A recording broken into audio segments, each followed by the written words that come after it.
힘입어 나갑니다.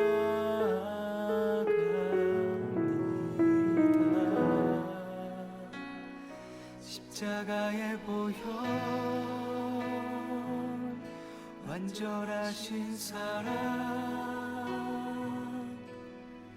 힘입어 예배합니다.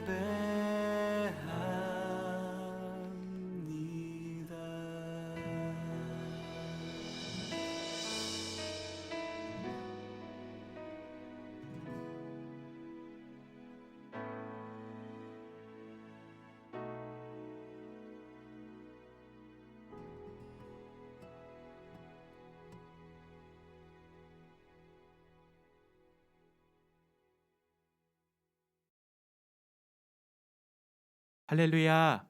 아멘. 오늘 이 시간에도 주님의 은혜 가운데 함께 예배하며 나아가는 2월 마지막 주 주일입니다. 특별히 창립 4주년 감사 예배로 함께 또한 예배 드릴 텐데요. 우리 이 시간 찬송가 66장 함께 찬양하시겠습니다.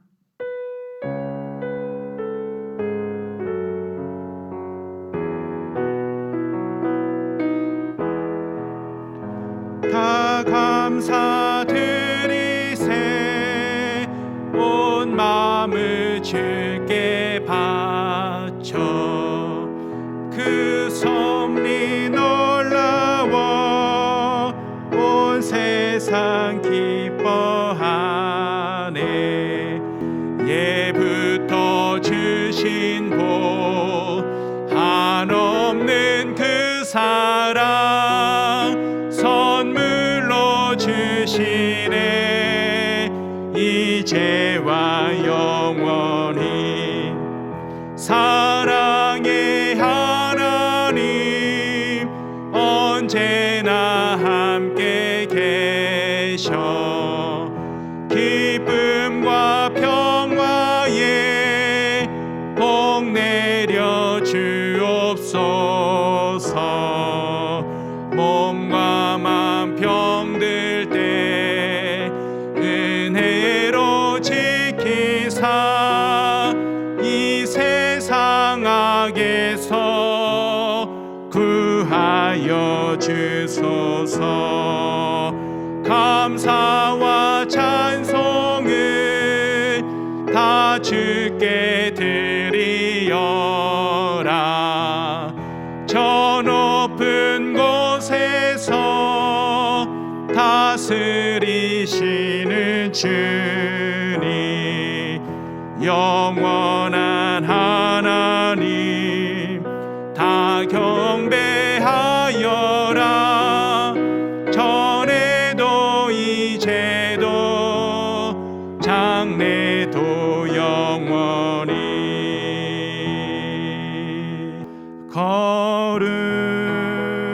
거룩하신 하나님 주께 감사드리세. 날 위해 이 땅에 오신 독생자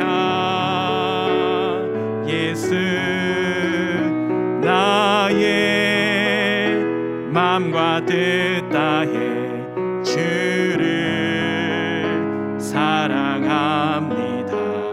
날 위해 이 땅에 오신 독생자 예수 내가 약할 때 강함 주고 가난할 때 우리를 부욕해 하신 나의 주 감사. 내가 약할 때 강함 주고 가난할 때 우리를 부욕해 하신 나의 주 감사 감사.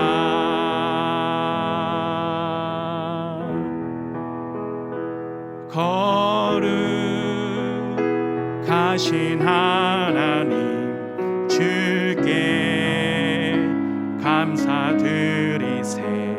날 위해 이 땅에 오신 독생자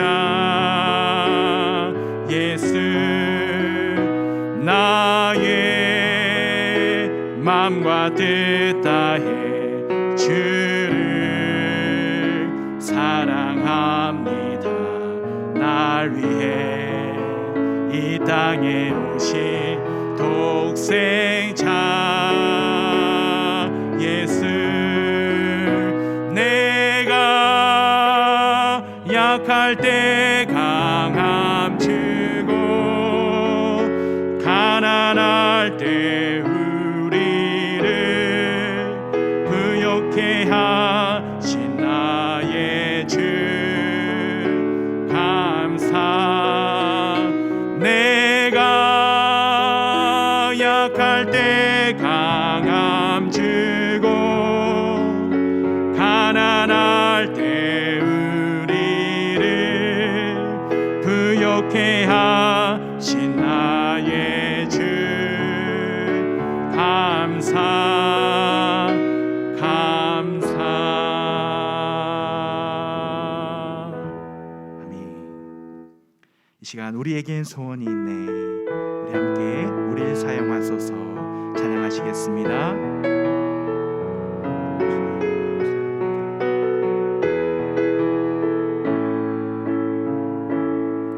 우리에겐 소원이 하나 있네. 주님 다시 오실 그날까지 우리 가슴에 새긴 주의 십자가 사랑 나의 교회를 사랑케 하네. 주의 교회를 향한 우리 마음 희생과 포기와 가난과 고난 하물며 죽음조차 우릴 막을 수 없네. 우리 교회는 이 땅의 희망 교회를 교회 되게 예배를 예배 되게 우리 사용하소서. 진정한 부흥의 날 오늘 임하도록 우리 사용하소서. 우리에겐 소원이 하나 있네. 주님 다시 오실 그날까지 우리 가슴에 새긴 주의 십자가 사랑 나의 교회를 사랑케 하네. 주의 교회를 향한 우리 마음 희생과 포기와 가난과 고난 하물며 죽음조차 우릴 막을 수 없네. 우리 교회는 이 땅의 희망 교회를 교회 되게 예배를 예배 되게 우리 사용하소서. 진정한 부흥의 날 오늘 임하도록 우리 사용하소서. 성령 안에 예배하리라. 성령 안에 예배하리라. 자유의 마음으로 사랑으로 사역하리라. 교회는 생명이니 교회를 교회 되게 예배를 예배 되게 우리 사용하소서.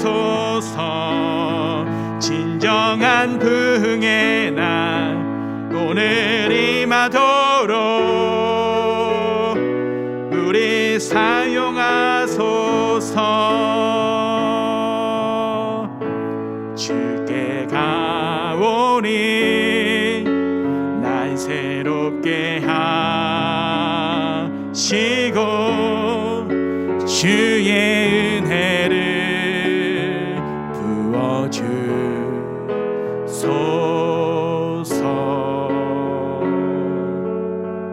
내 안에 발견한 나의 연약함 모두 벗어지리라. 주의 사랑으로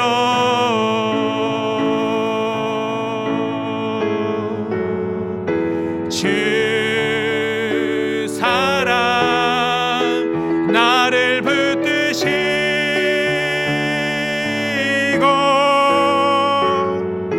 주 곁에 날 이끄소서. 독수리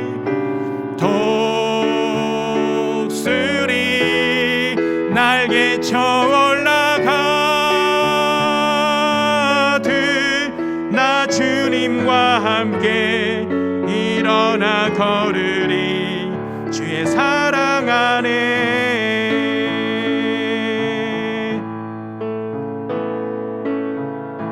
나의 눈 열어 주를 보게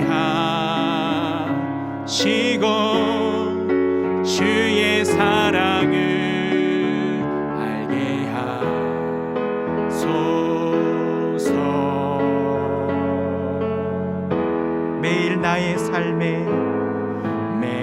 나의 삶에 주 뜻 이루어지도록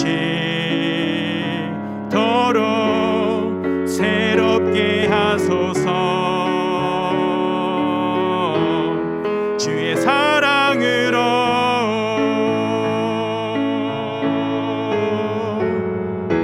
주 사랑 나를 붙드시고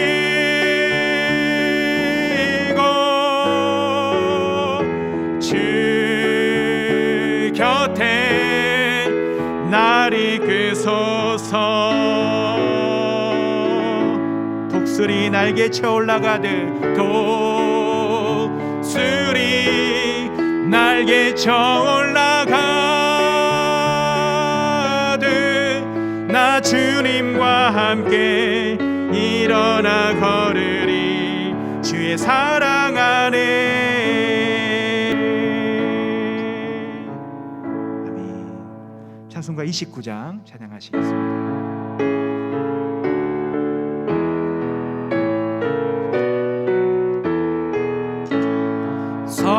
성도여 다 함께 할렐루야 아멘. 주 찬양하여라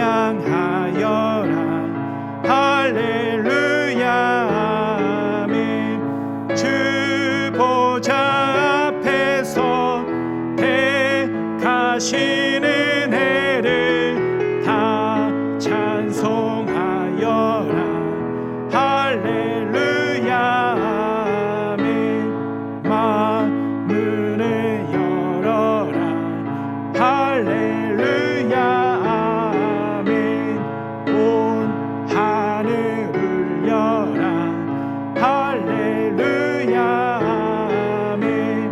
인도자 되시며 친구가 되신 주 그 사랑 끝없다 할렐루야 아멘. 주 찬양하여라 할렐루야 아멘.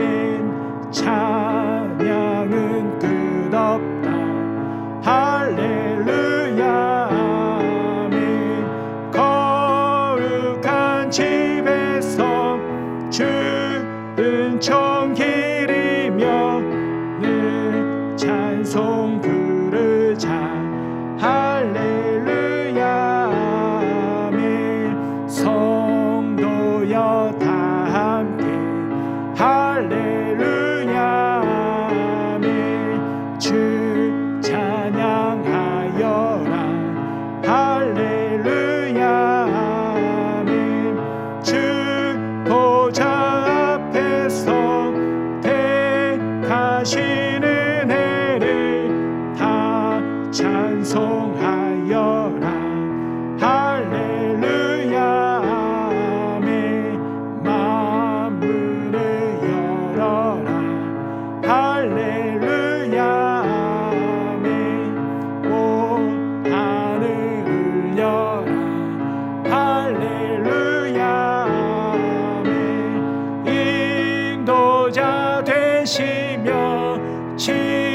친구가 되신 주 그 사랑 끝없다. 할렐루야 아멘. 주 찬양하여라. 할렐루야 아멘. 찬양은 끝없다. 할렐루야 아멘. 거룩한 집에서 주 은총 기리며 늘 찬송 부르자. 할렐루야 아멘. 성도여 다 함께 할렐루야 아멘. 주 찬양하여라. 할렐루야 아멘. 주 보좌 앞에서 택하신 은혜를 다 찬송하여라. 할렐루야 아멘. 마음을 열어라. 할렐루야 아멘. 온 하늘을 여라. 할렐루야 아멘. 인도자 되시며 친구가 되신 주 그 사랑 끝없다. 할렐루야 아멘. 주 찬양하여라. 할렐루야 아멘. 찬양은 끝없다. 할렐루야 아멘. 거룩한 집에서 주 은총 기리며 늘 찬송 부르자. 할렐루야 아멘. 다 같이 예배를 위해서 함께 기도하며 나가도록 하겠습니다. 하나님 아버지 감사합니다. 오늘 시간을 주님의 은혜 가운데 함께 예배하며 나아가는 귀한 거룩한 주를 허락하여 주시고 또한 창립 4주년 감사 예배로 모이게 하심에 감사합니다. 주님, 우리 예배를 통하여서 오직 이 시간 하나님께만 영광 올려드리는 귀한 예배의 시간 되게 하여 주시옵소서. 감사 찬양 올려드리며 예수님의 이름으로 기도합나이다.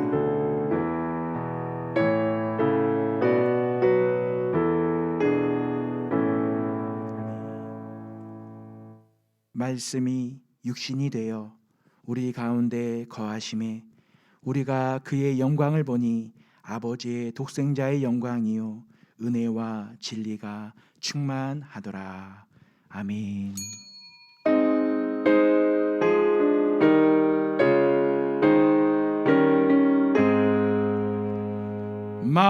만복의 근원 하나님 온 백성 찬송 드리고 저 천사여 찬송하세. 찬송 성부 성자 성령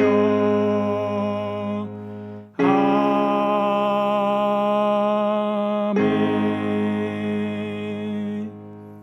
전능하사 천지를 만드신 하나님 아버지를 내가 믿사오며 그 외아들 우리 주 예수 그리스도를 믿사오니 이는 성령으로 잉태하사 동정녀 마리아에게 나시고 본디오 빌라도에게 고난을 받으사 십자가에 못 박혀 죽으시고 장사한 지 사흘 만에 죽은 자 가운데서 다시 살아나시며 하늘에 오르사 전능하신 하나님 우편에 앉아 계시다가 저희로서 산자와 죽은 자를 심판하러 오시리라.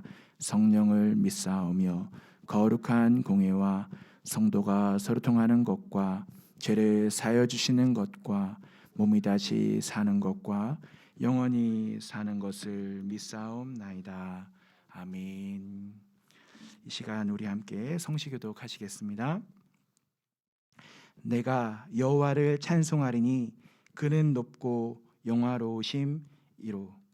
말과 그 탄자를 바다에 던지셨으리로다.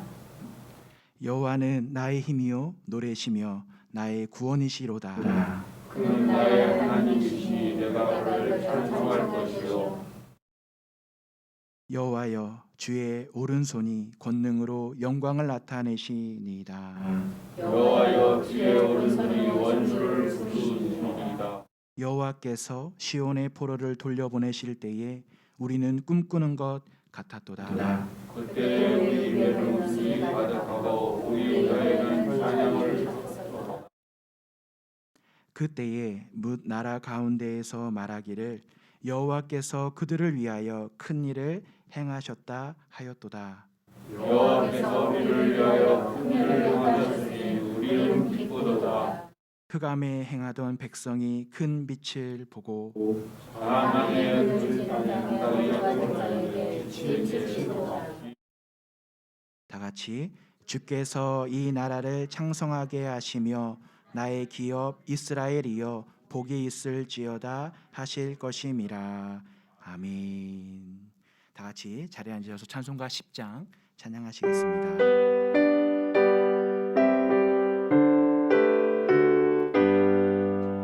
전능왕 오셔서 주 이름 찬송케 하옵소서.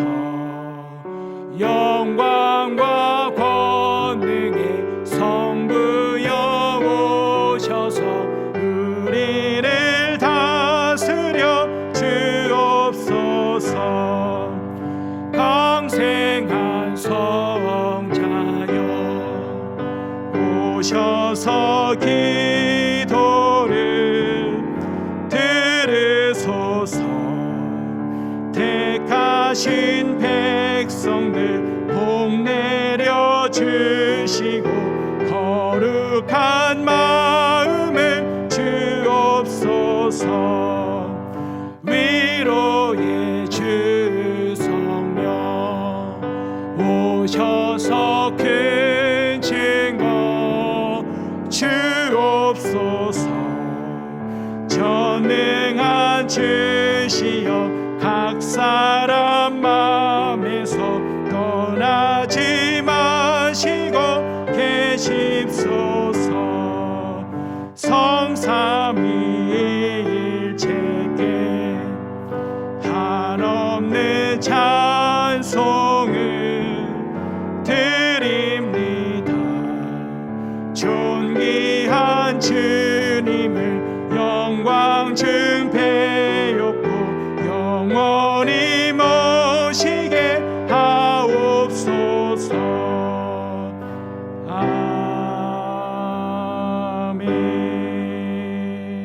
아멘. 다 같이 기도하시겠습니다. 말씀이 육신으로 이 땅 가운데 오신 독생자 예수 그리스도, 하나님께서 이 세상 가운데 보내셔서 우리에게 예수 그리스도를 알게 하시고 보게 하심에 감사 찬양 올려드립니다. 우리가 예수 그리스도를 통하여 그 은혜와 진리 가운데 충만히 은혜받게 하시고 오직 예배하며 믿음의 그 신비와 그 기적을 통하여 변화된 삶을 살게 하심에 주님 또한 감사 찬양 올려드립니다. 예사랑교회가 주님의 은혜 가운데 또한 4주년 창립 감사 예배로 함께 드리며 하나님 앞에 고백합니다. 우리의 예배의 자리가 온전히 하나님께 영광을 드리는 귀한 예배의 자리 되어 줄 수 있도록 이 예배의 조서를 붙들어 주시옵소서. 하나님 아버지 독생자 예수 그리스도를 우리에게 허락하신 그 믿음을 고백하며 말씀 가운데 순종하는 삶을 살아갈 수 있도록 주여 인도하여 주시옵소서. 세상 가운데 살아가는 우리들 지치고 또한 세상 가운데 살아갈 때에 때론 연약함 속에서 죄 가운데 있을 때에 주님 우리를 불쌍히 여겨 주시옵소서. 우리가 주의 말씀 가운데 돌이켜 다시 하나님 앞에 무릎 꿇고 나아가는 믿음의 자리, 귀한 예배의 자리 될 수 있도록 우리의 삶 속에 언제나 하나님 함께하여 주시옵소서.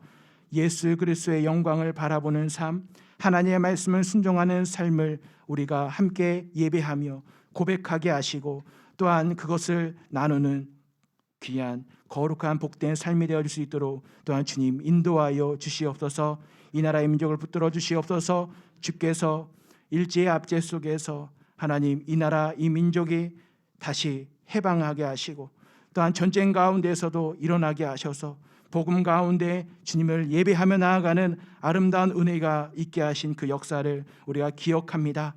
하나님 아버지 그 모든 주의 은혜를 우리가 다시 한번 생각하는 귀한 시간 되어줄 수 있도록 또한 주님께서 은혜 허락하여 주시고 하나님 이 땅 가운데 전쟁과 기근 속에서 고통받는 많은 사람들에게 주여 주께서 긍휼을 베풀어 주시옵시고 하나님 우크라이나에 지금 많은 사람들이 죽어나가고 있는 가운데 하나님 그곳에 주의 손길을 허락하여 주시고 하나님 이 땅 가운데 우리가 더욱 깨어 기도하며 마지막 때에 믿음을 지키는 자 되게 하여 주시옵소서.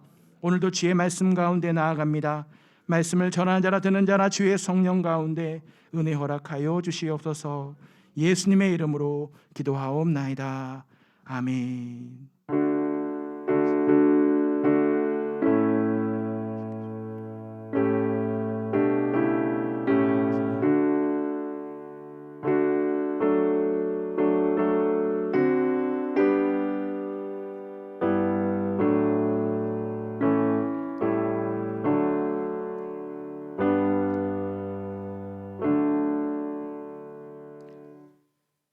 할렐루야. 아멘. 예배자에 오신 여러분 환영하고 축복합니다.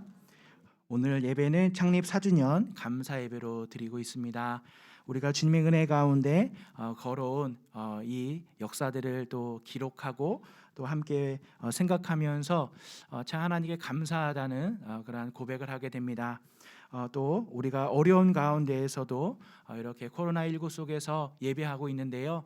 오늘도 우리가 코로나19가 벌써 3년이라는 시간이 흘러가면서 이제 우리가 참 어려운 가운데에서도 은혜로 왔다.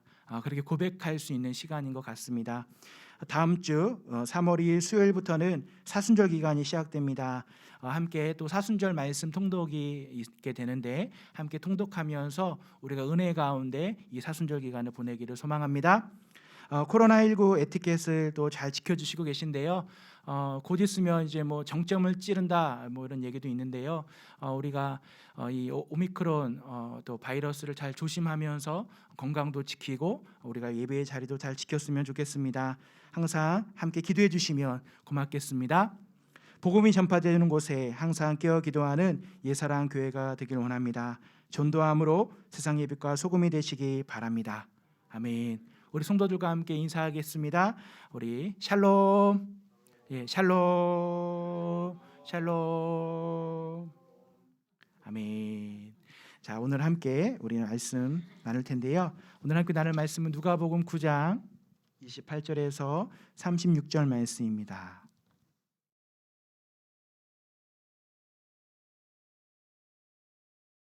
자, 누가복음 9장 28절에서 36절에 있는 말씀 교독하도록 하겠습니다. 제가 한 절, 여러분이 한 절.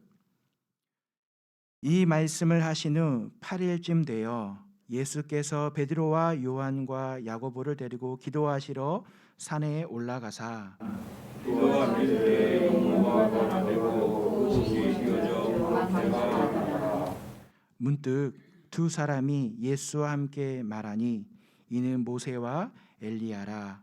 영광 위에 나타나서 천천히 이르께서 예수께서 베드로와 및 함께 있는 자들이 깊이 졸다가 온전히 깨어나 예수의 영광과 및 함께 선 두 사람을 보더니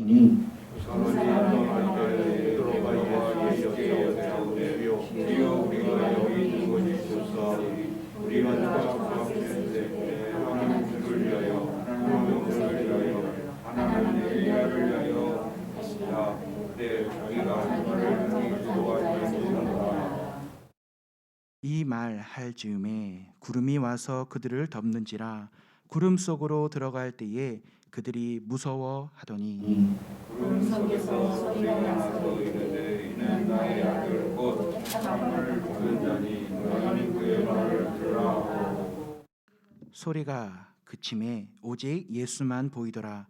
제 아들이 잠잠하여 그 본 것을 무엇이든지 그때에는 아무에게도 이르지 아니하니라. 아멘. 네, 오늘 함께 읽은 말씀을 가지고 영광의 모습이라는 제목으로 은혜 나누도록 하겠습니다. 참 감사하게도 우리가 오늘 드리는 또 예배의 이 주일은 변화산 주님께서 그 영광의 모습으로서 나타나셨던 그날을 기념하면서 드리는 그러한 주일이기도 합니다. 그래서 오늘 본문을 이 말씀을 잡았는데요. 기도할 때에 변화하신 예수님이라고 이렇게 또 부제를 달 수 있겠습니다. 제가 이 말씀을 선택하면서 우리의 믿음 그리고 우리 신비 그것이 어떻게 연결되는가 한번 좀 먼저 나누어 보려고 합니다. 믿음의 그 신비는 우리가 성경을 보면서 하나님께서 천지를 창조하시는 것에 있습니다. 세상은 하나님이 창조하신 세상을 믿지 않죠. 말씀으로 창조하셨다라고 하는 그 기록을 우리는 믿는데 그것이 곧 신비입니다. 거기에는 우리 인간을 창조하신 목적도 있기 때문에 그렇습니다. 우리는 하나님께서 창조하셨습니다 라고 하는 것. 그래서 이 창조를 과학적으로도 논리적으로 다 설명하려고 하지만 그것 또한 쉽지 않습니다. 그것이 불가능합니다. 왜냐하면 그 역사의 시간들을 거슬러서 우리가 타임머신을 타고 갈 수 없기 때문입니다. 하나님의 말씀, 그 기록되어진 것을 우리가 보고 믿게 되죠. 그래서 이 창조의 세계에 대해서 우리가 말할 때에 이 창조의 그 모든 비밀은 오직 하나님께 있음을 우리는 고백하게 됩니다. 그래서 하나님의 말씀을 믿는다라고 하는 그 믿음, 그 신비에 우리가 다가갈 때에 바로 창조주 하나님이 있음을 보게 됩니다. 이 세상 가운데 그 창조주 하나님께서 말씀이 육신이 되어 이 땅 가운데 오셨다라고 하는 것을 우리가 또한 믿습니다. 동정녀 마리아 그 처녀의 몸에 성령으로 잉태된 아기, 그 아기가 바로 이 땅 가운데 오신 하나님의 메시아, 독생자 아들임을 우리가 고백하기 때문에 그렇습니다. 그래서 이 하나님의 신비를 또 보게 됩니다. 그래서 예수 그리스도께서 우리를 위하여서 또한 십자가에 죽으신 것을 믿고 또한 3일 만에 부활하신 것을 믿습니다. 그래서 이것이 또한 죽음 가운데 부활하신 하나님의 신비죠. 이것을 믿음으로 우리는 그 신비를 고백하게 되는데 이 모든 것에 있어서 우리가 구원받았다라는 분명한 사실을 우리는 깨닫게 됩니다. 그래서 이것이 또한 실상이 됩니다. 우리가 바라보지 못하는 그 모든 것을 바라보게 하고 그것을 바라보면서 고백함으로 말미암아 우리는 실상이 되죠. 우리의 삶 속에서 우리를 창조하신 하나님께서 우리를 위해서 하시는 일들을 우리가 경험하기 때문에 그렇습니다. 동시에 예수 그리스도가 이 땅 가운데 오셔서 사신 그 역사적인 사실을 우리가 또한 알기에 그 실상을 보게 됩니다. 복음이 땅끝까지 전파되어지는 과정 속에 우리가 복음을 또한 영접하게 되고 복음을 통하여서 예수 그리스도의 이름을 믿음으로 예수 그리스도를 영접함으로 실제로 우리의 삶 속에 삶의 모습이 변화되는 것, 그것을 보기 때문에 그렇습니다. 그래서 이것이 믿음 가운데 보여지는 실상이죠. 자, 그렇다면 오늘 본문에서 아주 신비로운 장면이 등장합니다. 기도하러 산으로 올라가신 예수님은 제 아들을 데리고 올라가십니다. 자, 예수님은 때에 따라 기도를 하셨습니다. 제가 이 말씀을 묵상하면서 이 누가복음의 본문을 선택한 이유가 있습니다. 사실 마태복음에도 있고요, 마가복음에도 있습니다. 자, 누가복음을 선택한 이유를 먼저 말씀을 드리려고 하는데, 자, 누가복음은 누가가 기록했습니다. 예, 그 마가복음은 마가가 기록했죠. 예, 마태복음은 마태가 기록했고요. 요한복음은 요한이 기록했습니다. 자, 거기에 기록한 그 사람이 나오게 되는데 특별히 누가복음의 이 누가는 사도행전을 같이 기록하게 됩니다. 그래서 누가복음과 사도행전은 한 권의 책이기도 하죠. 이 누가복음은 상권이라고 할 수 있습니다. 예수 그리스도에 대한 그 복음을 기록한 복음서이고, 사도행전은 그 복음이 전파되어지는 것을 누가는 기록하게 됩니다. 그래서 사도행전 1장에 보게 되면 데오빌로요라고 하며 편지를 보내는 사람이 나옵니다. 그리고 그 데오빌로에게 이렇게 얘기합니다. 내가 전에 썼던 책, 그 책에 있는 내용 기억하십니까? 그것에 대하여서 내가 더 확신을 주고자 편지를 썼습니다 라고 사도행전 1장에는 기록하고 있습니다. 한번 우리 사도행전 1장을 찾아볼까요?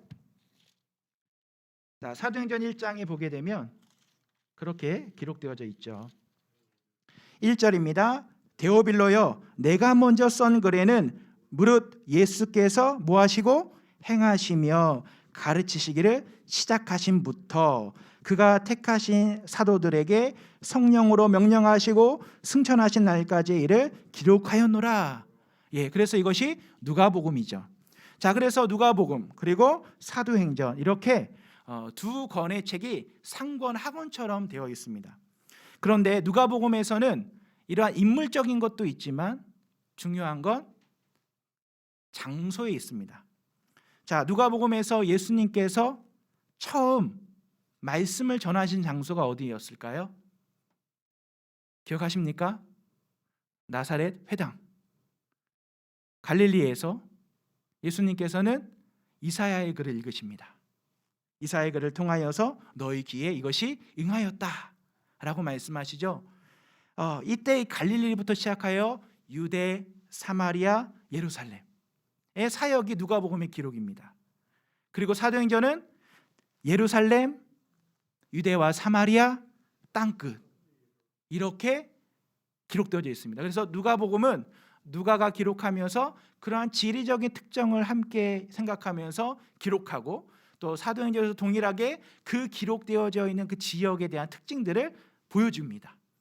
그런데 더 재미난 건 예수님께서 세례 받으실 때의 장면을 기록하는 것입니다. 예수님께서 세례를 받으실 때 마태복음, 마가복음에서는 우리가 보게 되어지는 것 중에 세례를 받았을 때에 하늘에서 성령이 임하죠. 근데 누가복음에서는 조금 다르게 표현하고 있습니다. 자, 누가복음 3장 21절 한번 볼까요? 본문에서 조금만 앞으로 가면 되죠. 자, 누가복음 3장 21절에 보게 되면, 자, 백성이 다 세례를 받을새 예수도 세례를 받으시고 뭐 하실 때에? 기도하실 때에 하늘이 열린다. 여기서 누가복음이 주목하는 것이 무엇이냐면 기도입니다. 마태와 마가 이렇게 기록할 때에는 이것을 표현하지 않습니다. 그런데 누가는 기도라고 하는 것을 포함시킵니다. 그러면서 기도하실 때에 성령이 비둘기같이 임하는 장면을 묘사하고 있습니다. 자, 여기에서 우리가 보게 되는 것, 이는 내 사랑하는 아들이라 내가 너를 기뻐하노라 라고 소리가 있게 되죠. 자, 여기에서도 우리가 보게 되는 것이 기도할 때였습니다. 자, 사도행전에서도 오순절 마가의 다락방에 모인 제자들에게 무엇이 임합니까? 성령이 임합니다. 그런데 이것도 어떻게 표현했을까요? 기도할 때. 그래서 누가는 이 초반부에 기도할 때에 예수님께 성령이 임하는 장면을, 그리고 교회가 시작되어지는 이 마가의 다락방에 모인 제자들에게 임하는 성령의 사건을 기록하면서 굉장히 이 책이 문학적으로 동일한 그런 어떠한 현상을 보이면서 진행하게끔 편지를 씁니다. 그러니까 지역적으로도 갈릴리, 유대, 사마리아, 예루살렘, 유대, 사마리아 땅끝, 그리고 성령이 임하는 그 사건 속에 예수님께 임하는 그 사건, 그리고 마가의 다락방에 모인 제자들에게 임하는 사건, 이 모든 것에 있어서 기도할 때라고 하는 것을 표현하고 있죠. 오늘 본문에서도 예수님께서 기도하실 때라고 하는 것이 마태복음, 마가복음에는 나오지 않습니다. 그런데 여기에서 독특하게 누가는 이것을 기록합니다. 예수께서 따로 기도하실 때에라고요. 자, 여러분, 이 말씀을 우리가 함께 28절에서도 우리가 함께 보면서 29절 같이 읽어볼까요? 기도하실 때에 용모가 변화되고 그 옷이 휘어져 광채가 나더라. 아멘. 자, 여기에서도 동일하게 기도하실 때에라고 나오죠. 그런데요, 누가복음 9장에서 기도하실 때가 또 나옵니다. 바로 18절입니다. 예수께서 따로 기도하실 때에 제 아들이 주와 함께 있더니 물어 이르시되 무리가 나를 누구라고 하느냐. 네, 여기에서도 기도하실 때라고 하는 것을 기록하고 있습니다. 누가는요, 이 예수님의 사역 그리고 제 아들의 그 사역에 있어서 기도하실 때, 기도할 때라고 하는 것을 주목한다라는 것을 우리가 기억해 볼 수 있겠죠. 그렇다면 또 한 가지, 자, 예수님께서 세례 받으실 때에 성령이 어떻게 임했죠? 비둘기 같이 임했습니다. 그죠? 비둘기 같이 임하는 그 성령, 왜 비둘기였을까? 마가의 다락방에 임하는 성령은 불의 혀같이 임했습니다. 그러면 이 두 가지 의미가 무엇일까? 누가는 이 두 가지도 기록의 목적이 있습니다. 그 당시에 로마 통치 아래 있었기 때문에 로마의 황제를 상징하는 동물이 있는데요. 그 동물이 뭘까요? 독수리입니다. 독수리. 황금 독수리, 그게 딱 세워져 있으면 로마의 황제가 있는 거죠. 그런데 예수님은 비둘기입니다. 그러면 독수리보다는 별로 한참게 보이는 새죠. 우리에게 비둘기는 어떠한 의미를 갖고 있습니까? 예, 오늘날은 평화죠. 그래서 이 평화라고 하는 것은 이제 오늘날에 만들어진 그러한 상징이고요. 유대인들에게는 이 비둘기가 상징이 하는 의미가 따로 있습니다. 여러분들 서두에도 창세기를 말씀드렸듯이 창세기에 기록되어 있는 내용 가운데 하나님께서 홍수로 심판하실 때에 노아의 방주의 노아는 이제 처음에 까마귀를 보냅니다. 까마귀가 그냥 돌아왔죠. 그리고 비둘기를 보냅니다. 비둘기가 첫 번째 감람나무 잎을 가지고 왔죠. 그리고 두 번째 비둘기를 보냈을 때 돌아오지 않았습니다. 그리고 이제 다 말랐구나. 그리고 이제 땅에 내려오죠. 자, 이 비둘기는 어떤 의미일까요? 유대인들에게 하나님의 그 심판, 그 진노가 끝나고 이제 새로운 시대가 시작되었다라고 하는 그 의미가 비둘기에 있습니다. 그래서 유대인들에게 성령이 비둘기같이 임하는 예수 그리스도에 대한 그 묘사를 한 이유는 무엇인가? 바로 하나님께서 구원의 역사를 이루시는 새 시대가 왔다. 그것을 기록하기 위하여 누가는 비둘기같이 성령이 임했다라고 하는 것에 또 주목해서 기록합니다. 자, 그러면 사도행전에서 불의 혀같이 임하는 그 성령의 역사는 무엇일까요? 바로 이것도 우리가 오순절 이 마가의 다락방에 이들이 모여 기도할 때에 일어나는 현상입니다. 방언으로 하나님의 나라의 일을 이야기하죠. 그때 많은 사람들이 있었습니다. 그 많은 사람들은 전 세계 각지에서 온 다른 나라 사람들입니다. 그런데 그들이 다른 나라의 언어를 말하는 사람들이기 때문에 유대인의 말을 하면 유대인의 말을 알아듣지 못합니다. 그런데 그들이 기도하여 방언을 말할 때에 각 나라의 언어로 이야기하여서 그들이 다 알아듣습니다. 그래서 언어의 일치가 일어나죠. 바벨탑 사건에서 죄를 지어 하나님께서 흩으시며 그들의 언어를 혼잡게 하셨던 그것이 마가의 다락방에서 하나됨으로 이루어지는 사건, 그것을 기록합니다. 그래서 이 두 가지의 그 성령이 임하는 사건에 있어서도 누가는 하나님께서 새롭게 시작되어진 이 새 시대 가운데 여신 교회에 어떠한 의미가 있다라는 것을 알게 하죠. 자, 그래서 이 의미가 무엇입니까? 바로 하나님의 나라의 이야기입니다. 자, 하나님의 나라의 이야기는 무엇일까요? 자, 오늘 우리가 보게 되면 예수님께서 이 변화되셨고 그 변화된 가운데 옷이 휘어져 광채가 났다라고 우리가 29절을 읽었습니다. 그래서 우리가 보게 되는 장면을 잠깐 요약하면 기도하다가 변화되셨습니다. 그리고 예수님께서 이 변화되신 예수님께서 이제 누구와 함께 합니까? 모세와 엘리야와 함께 합니다. 예언자와 말씀하시는 예수님의 모습이 등장하고 있습니다. 자, 이 장면을 보게 되면 영광 중에 예수님께서는 옷이 휘어지고 광채가 나면서 모세와 엘리야와 함께 한다라는 내용을 우리가 주목할 때에 모세는 어떠한 인물을 대표합니까? 바로 선지자를 대표합니다. 율법의 그 모든 것을 기록한 모세. 엘리야는요, 또 선지자로 대표가 됩니다. 그 모든 왕들 가운데 하나님의 율법을 지키지 않는 왕, 그리고 백성들을 향하여 엘리야가 하나님의 심판의 메시지를 증거하죠. 그러면 이 모세와 엘리야가 했던 일이 무엇입니까? 하나님 나라의 백성으로서 바르게 살아라. 그죠? 하나님의 나라의 백성으로 너희가 순종해라 라고 하는 걸 가르치는 선지자라는 것입니다. 근데 이 모세와 엘리야, 이 두 사람이 영광 중에 나타나서 31절에 뭐라고 얘기합니까? 장차 예수께서 예루살렘에서 뭐 하실 것을? 별세하실 것을 말합니다. 하나님 나라의 일을 이야기하는 것이죠. 이제 예수님께서는 십자가에 죽으실 그때에 이렇게 되실 겁니다 라는 이야기를 했다라는 겁니다.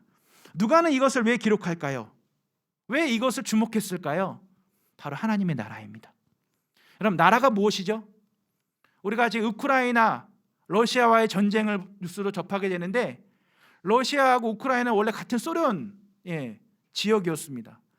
그런데 우크라이나가 소련과 별로 친하지 않게 됩니다. 왜 그럴까요? 소련이 우크라이나를, 거기 있는 지역에 있는 사람들을 굉장히 아주 학대하듯이 그렇게 노예로 부렸기 때문에 그렇습니다. 그리고 우크라이나 사람들은 서방 유럽과도 가깝기 때문에 그 유럽과 더 친해지고자 했던 그런 문화적인 특징을 갖고 있습니다. 저는 이것을 보면서 우리가 지역적으로 무엇이 중요합니까? 나라의 경계가 중요하죠. 그러니까 나라라고 하는 개념이 무엇입니까? 경계죠. 근데 그 경계에는 무엇이 있습니까? 법이 있죠. 그 나라의 문화가 있고 그 나라의 법이 있습니다. 지금 러시아 대통령이 우크라이나를 침범하는 이유는, 그리고 우크라이나에게 니네 그렇게 하면 까불면 이렇게 돼라고 하는 경고가 왜 그럴까요? 우크라이나가 나토에 가입해서 유럽에 가입하게 되면, 그러면 무기 배치가 러시아와 가깝게 되기 때문에 전쟁에 있어서 러시아가 압박을 받게 되니까 그 땅을 지키려고 하는 것이죠. 왜냐하면 거기에 크림반도의 사건이 있잖아요. 그죠? 크림반도 얘기 많이 나오죠. 크림반도를 러시아가 왜 투표해서 크림반도를 가져갔을까요?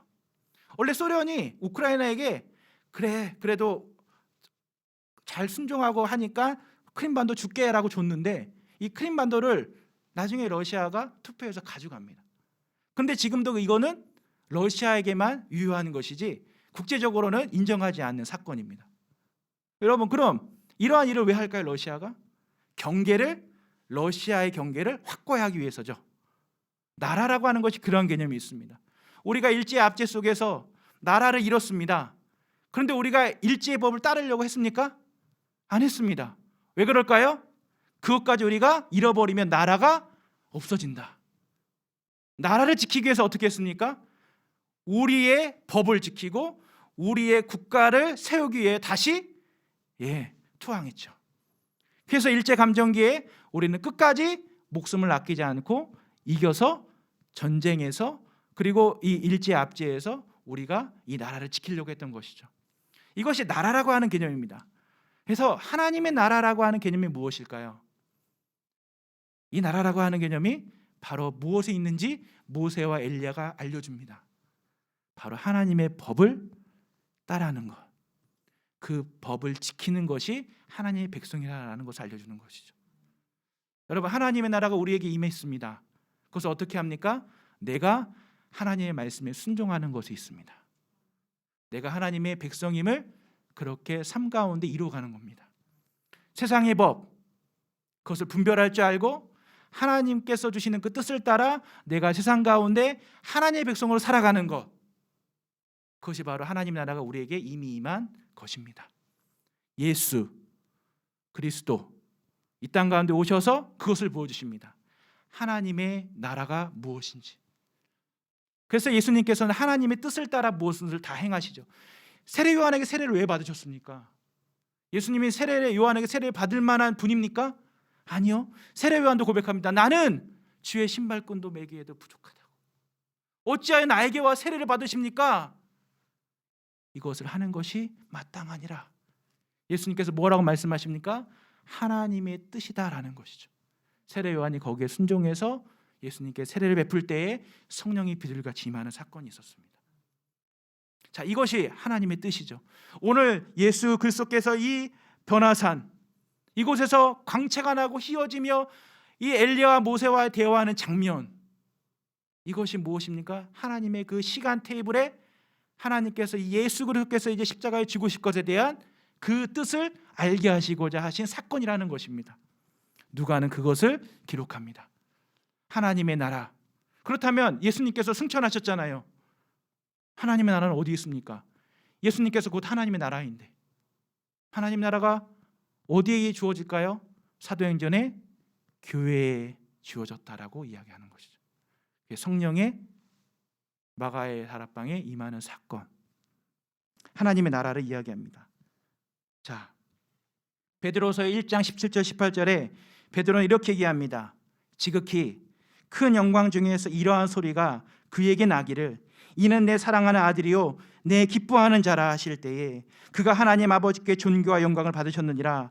이 소리는 우리가 그와 함께 거룩한 산에 있을 때에 하늘로부터 난 것을 들은 것이라.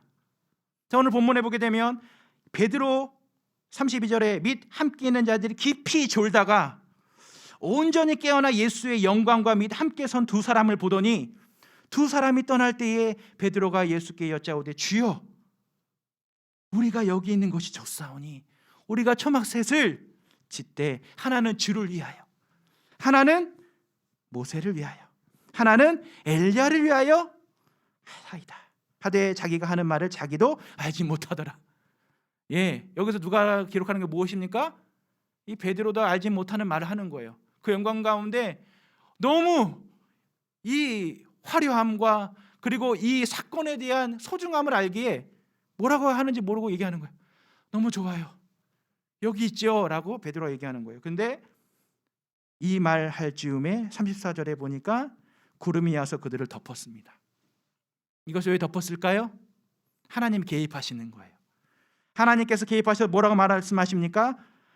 그들을 덮는지라 구름 속으로 들어갈 때 그들이 무서워하더니 구름 속에서 소리가 나서 이르되 오늘 베드로후서 1장 17절 18절과 동일하게 이 말씀이 있는 거죠. 이는 나의 아들 곧 택하심을 받은 자니 너희는 그의 말을 들으라.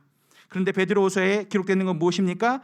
내 사랑하는 아들이요 내 기뻐하는 자라 라고 하는 것을 또한 들었다라는 것입니다. 자, 하나님 아버지께서 이 아들을 통하여서 하실 일, 그것이 있기에 뭐하라?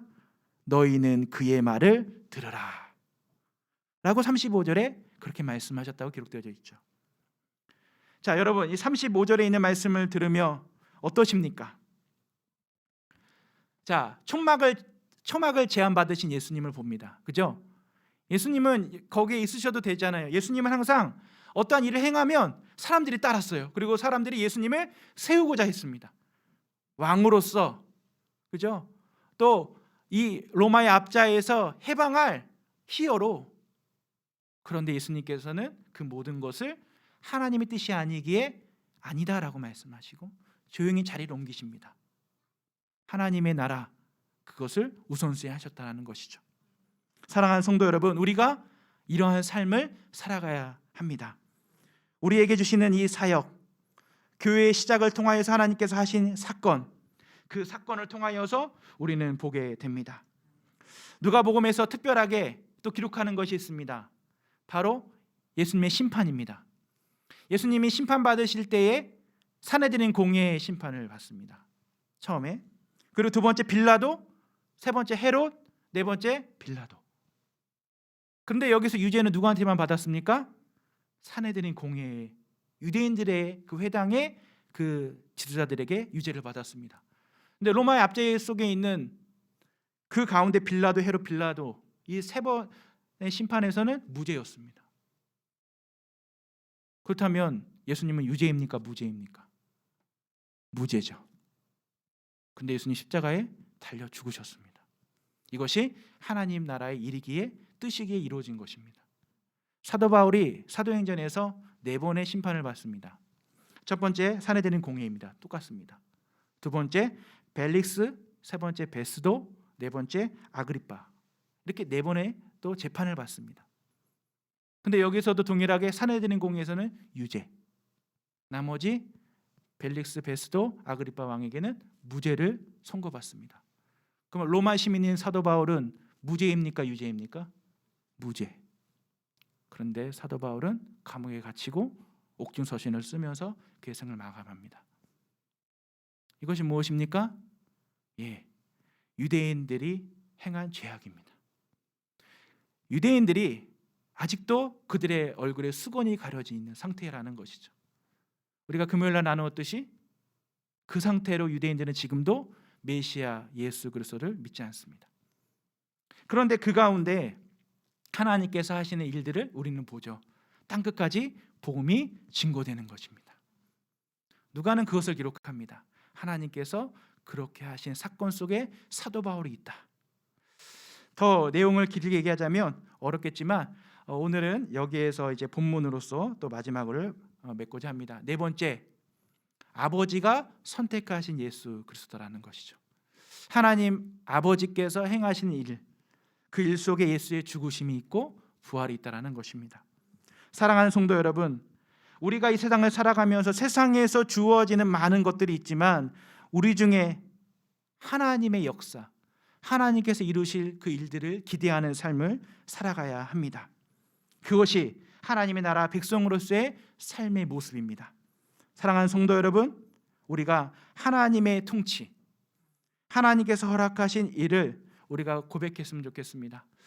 한국교회뿐만 아니라 많은 어린이들이 알라딘 램프처럼 하나님의 능력만 구하고 하나님의 능력만 나타나기를 원합니다. 여러분, 또한 세상이 그렇게 우리에게 가르쳐줍니다. 그런데 하나님을 우리 안에, 그 법을 우리 안에 두시는 그 하나님의 말씀을 기록한 것을 기억해야 됩니다. 예레미야에 보게 되면 내가 너희 마음속에 내 법을 쓰겠다 예언하셨죠. 사랑하는 성도 여러분, 교회는 무엇일까요? 그래서 교회는 첫 번째로 거룩함이 있어야 됩니다. 우리가 하나님 나라의 백성으로서 이 거룩함을 잃어버리면 우리는 주의 성전이 되지 못합니다. 두 번째로 성령 안에서 하나 되어야 됩니다. 교회는 그의 몸이니 예수 그리스도의 몸이죠. 우리가 예수 그리스도의 몸으로서, 교회로서 우리가 이 세상 가운데 있어야 됩니다. 이 모든 것을 다 이루신 예수님께서 가르치셨습니다. 사도행전에 보게 되면 예수님께서는 1장에 이들과 함께 승천하기 전 40일, 부활 후 40일입니다. 이 40일 동안 제 아들에게 가르친 것 한 가지를 이야기합니다. 바로 하나님 나라입니다. 왜 하나님 나라의 일을 가르치셨을까요? 제 아들에게 하나님의 나라의 이야기를 이미 공생의 기간 동안 말씀하셨지만 제 아들은 깨닫지 못했고 오해했습니다.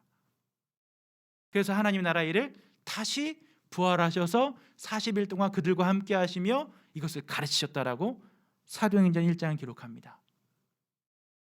그리고 하나님의 나라의 일을 위하여 그들은 목숨을 아끼지 않고 주의 일을 하며 그의 생을 망하죠. 저와 여러분이 주의 은혜 가운데 살아가면서 그러한 삶을 살아가기를 소망합니다.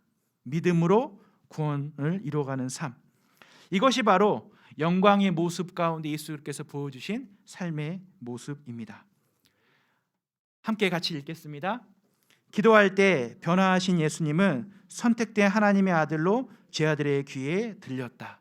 자, 그들과 함께 했던 제자들, 그 제자들의 귀에 들려진 하나님의 말씀, 그것은 바로 오직 그의 말을 들으라. 소리가 그침에 오직 예수만 보이더라. 제자들이 잠잠하여 그 본 곳을 무엇이든지 그때에는 아무에게도 이르지 아니하니라. 자, 그들에게만 주어졌던 것. 근데 베드로후서에 베드로가 기록하는 것이 무엇입니까? 그 일을 하신 분이 하나님이셨고 하나님의 아들 예수 그리스도를 통하여서 내가 너희에게 편지를 보낸다. 복음의 메시지를 전하게 되었다라고 기록하고 있죠. 사도행전 3장에 보게 되면 성전 미문에 앉아있는 한 사람을 고칩니다. 성전 미문에 앉아있는 그 사람에 대하여서 우리가 마지막으로 보고 마치려고 하는데 사도행전 3장입니다. 사도행전 3장 말씀해 보게 되면 성전 미문에 앉아있는 이 사람의 목적이 있었습니다. 그 사람의 목적이 무엇이었을까요? 구걸입니다. 3장 1절 제9시 기도 시간에 베드로와 요한이 성전에 올라갈새 나면서 못 걷게 된 이를 사람들이 메고 오니 이는 성전에 들어가는 사람들에게 구걸하기 위하여 날마다 미문이라는 성전문에 두는지라. 그런데 베드로와 요한이 성전에 들어가려 할 때 그를 봅니다. 그리고 그를 주목하여 이렇게 얘기합니다. 우리를 보라. 그러니 그 사람이 보겠죠. 구걸하면 했던 이 사람이 6절에 보니까 베드로가 뭐라고 얘기합니까? 은과 금은 내게 없거니와 내게 있는 이것을 내게 주노니 나사렛 예수 그리스도의 이름으로 일어나 걸으라 하고 오른손을 잡아 일으킵니다. 믿음으로 고백하고 행동하죠. 그리고 일어나 걸으라 했던 대로 걷게 됩니다. 7절은 이렇게 기록합니다. 오른손을 잡아 일으키니 발과 발목이 곧 힘을 얻고 뛰어서서 걸으며 그들과 함께 성전에 들어갔다. 성전으로 들어가고 거기서 뭐 했겠습니까? 하나님 찬송하죠. 자, 이 사람이 몇 년 동안 이렇게 있었을까요? 3장에는 기록되어 있지 않아요. 4장이 기록되어져 있습니다. 4장에 보게 되면 이제 이것에 대하여서 질문합니다. 자, 그랬더니 그가 언제 이렇게까지 있었는지에 대하여서 기록이 나옵니다. 자, 그것을 찾는 것보다 이 3장에서 그래서 이렇게 하는 장면 속에서 그의 삶이 뭘로 변하게 됩니까? 성전에 구걸하던 사람이 성전에 하나님을 찬송하는 자로 바뀌게 됩니다. 저와 여러분이 예배할 때에 우리가 하나님 앞에 예배하는 자로서 예배의 자리에 나오기를 소망합니다. 그리고 그렇게 우리 예사랑교회가 올 한 해도 주님의 은혜 가운데 예배하는 귀한 예배의 초소 되어질 수 있도록 함께 기도해 주시기를 부탁드립니다. 아멘. 함께 말씀을 생각하시면서 기도하시겠습니다. 하나님 아버지 감사합니다. 우리는 오늘도 주님의 은혜 가운데 함께 예배하며 하나님 이 시간 주의 말씀에 귀를 기울입니다. 하나님 앞에 예배하는 우리 모든 성도들이 오직 하나님께 시선을 고정하고 하나님 우리가 예배합니다. 하나님 이렇게 우리를 부르시고 인도하신 하나님께 감사하며 창립 4주년 감사 예배를 주 앞에 드릴 수 있도록 허락하신 것 또한 주님의 은혜임을 고백합니다. 하나님 우리가 기도할 때 하나님 아버지 예수님께서 기도하셨듯이 또한 예수님의 제자들이 기도했듯이 또 하나님 아버지 그렇게 기도함으로 믿음의 선조들이 이곳에 복음을 증거했듯이 그리고 교회가 세워지고 하나님의 복음이 증거되었듯이 하나님 오늘날에도 기도와 함께 더불어 우리 모든 교회가 주의 몸된 성전으로서 거룩함을 잃지 않게 하시고 하나님 성령으로 하나됨으로 주의 일들을 감당하는 아름다운 교회 되게 하시며 예사랑교회 되게 하옵소서. 주님 우리가 하나님의 그 율법을 하나님의 뜻을 잃지 않고 하나님의 나라 백성으로서의 삶을 살아가는 것 하나님 이것이 우리에게 주어진 귀한 축복의 삶임을 기억하며 하나님의 말씀을 묵상하며 또한 사순절의 기간을 보내며 하나님의 말씀을 우리가 묵상할 때에 아버지의 뜻을 알고 기도하는 귀한 시간들 되어지기를 또한 소망합니다. 하나님 아버지 우리에게 주신 그 은혜를 가지고 하나님 살아갈 때마다 하나님 이 한 해도 믿음으로 승리하는 하나님께 감사함으로 예배하는 거룩한 예배 거룩한 삶 되어지게 하옵소서. 그리고 또한 믿지 않는 자들에게 예수 그리스도에 대하여 증거하게 하시고 예수 그리스도가 누구인지를 우리가 경험하고 또한 믿음으로 증거하는 귀한 삶의 모습이 우리의 삶 속에 실상이 되게 하여 주시옵소서. 오늘도 주님 감사합니다. 성전에 모여 기도하는 것, 우리 각자의 골방에서 기도하는 것, 그 모든 일들을 우리가 감당하도록 성령님 우리에게 그 믿음을 흔들리지 않게 하시는 주를 바라보게 하는 은혜 허락하여 주셔서 주님 감사합니다. 하나님의 나라는 우리 안에 이미 임하였기에 주님 장차 올 하나님의 나라, 예수님께서 다시 오실 그날을 소망하는 자로서 또한 살아가는 우리 성도들 되게 하옵소서. 감사 찬양 올려드리며 예수님의 이름으로 기도하옵나이다. 아멘. 이 시간 함께 찬송가 421장 찬양하시겠습니다. 내가 예수 믿고서 죄사함 받아 나의 모든 것 다 변했네. 내가 예수 믿고서 죄사함 받아 나의 모든 것 다 변했네. 지금 내가 가는 길 천국길이요 주의 피로 내 죄가 씻겼네. 나의 모든 것 변하고 그 피로 구속 받았네. 하나님은 나의 구원 되시오니 내게 정죄함 없겠네. 주님 밝은 빛 되사 어둠에 치리 나의 모든 것 다 변했네. 지금 내가 주 앞에 온전케 됨은 주의 공로를 의지함이세. 나의 모든 것 변하고 그 피로 구속 받았네. 하나님은 나의 구원 되시오니 내게 정죄함 없겠네. 내게 성령 임하고 그 크신 사랑 나의 맘에 가득 채우며 모든 공포 내게서 물리치시리. 내 항상 주 안에 있겠네. 나의 모든 것 변하고 그 피로 구속 받았네. 하나님은 나의 구원 되시오니 내게 정죄함 없겠네. 아멘. 견실하며 흔들리지 말고 항상 주님의 일에 더욱 힘쓰게 하시는 하나님 아버지, 베드로는 그 높은 산에 예수님을 모실 초막을 짓겠다고 주장했지만 하나님 그 뜻이 아니었음을 우리는 알게 됩니다. 우리가 이 세상 가운데 살아가면서 하나님의 뜻을 이루어가는 주의 백성 되어지기를 소망하며 고백합니다. 하나님 이것을 깨닫고 알게 되어서 하나님 우리가 더욱 주님의 은혜 가운데 믿음으로 승리하는 삶을 살아갈 줄 확신합니다. 하나님 우리가 예배하며 나아가는 이 예배의 처소가 그러한 공간이 될 수 있도록 주님 은혜 허락하여 주시옵소서.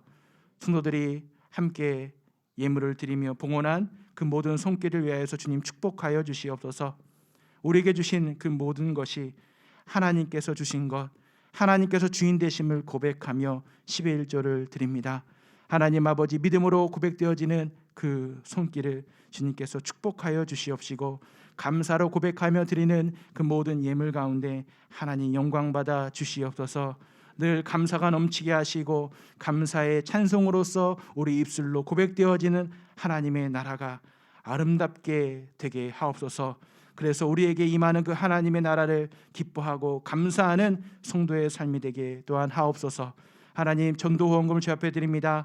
복음이 근거되어지는 곳에 아름답게 쓰도록 주님 지혜를 주시고 하나님께서 붙드심에 하나님 복음이 아름답게 열매 맺을 수 있도록 또한 일하여 주시옵소서. 하나님 아버지 우리는 오늘도 주님 앞에 예배하며 각종 주정 헌금 예물을 주 앞에 드립니다. 하나님 우리의 이 예배 또한 이 예물 가운데 온전히 하나님께 드려지는 아름다운 것 되어지기를 소망하오니 주님 연락하여 주시옵소서. 이 헌금이 하나님의 뜻대로 쓰이기를 소망하며 예수님의 이름으로 기도하옵나이다. 아멘. 이 시간 다 같이 일어나셔서 찬송가 635장 주도성하심으로 예배를 마치겠습니다.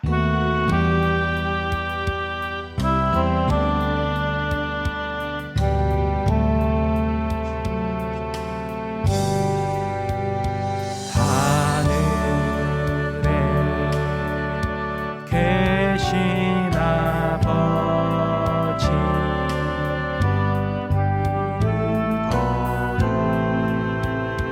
거룩하사 주님 나라 임하시고 뜻이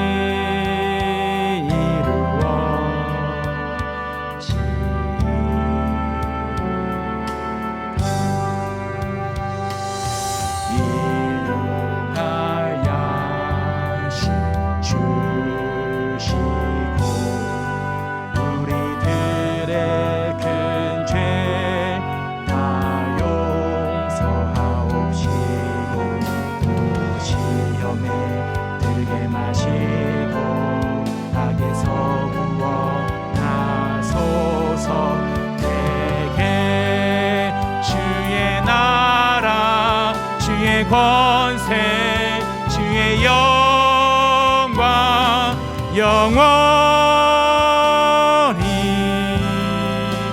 아멘.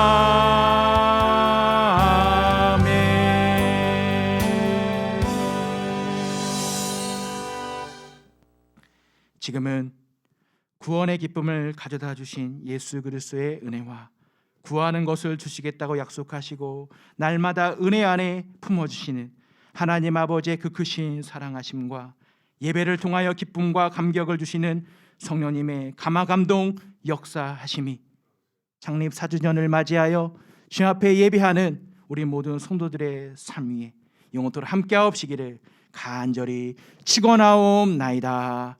아멘.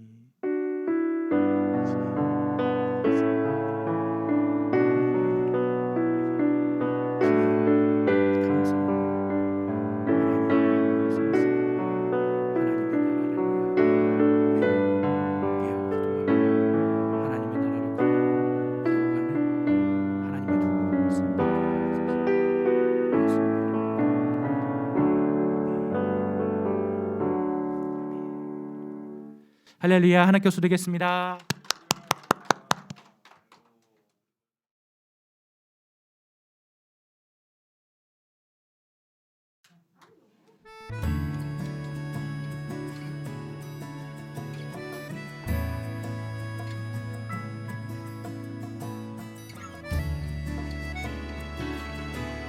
오늘 저희가 떡을 준비했는데요. 가실 때 떡을 받아가시기 바랍니다.